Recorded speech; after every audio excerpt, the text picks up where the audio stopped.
aşığım.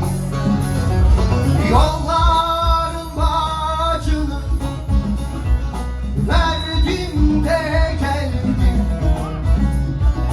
Bilmem kim saracak yaralarımı. Kendime kastım Ali, dağlara düştüm Ali. Dar günümde dostum Ali. Kınama havlarımı, bağlama dillerimi, açık et yollarımı. Kendime kastım Ali, dağlara küstüm Ali. Dar günümde dostum Ali.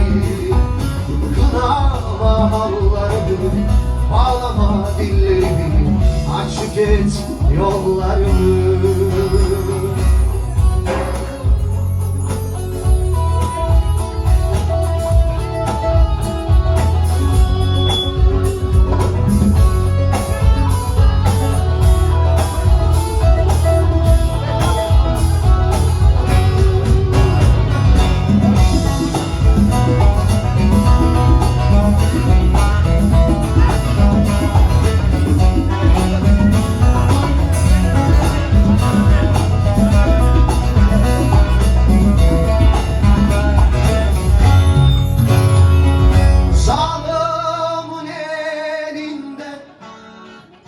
Kapına geldim,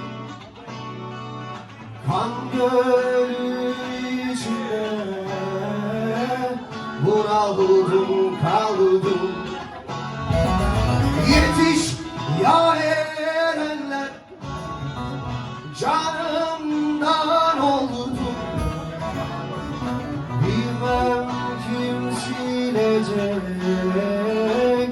gözümün yaşını.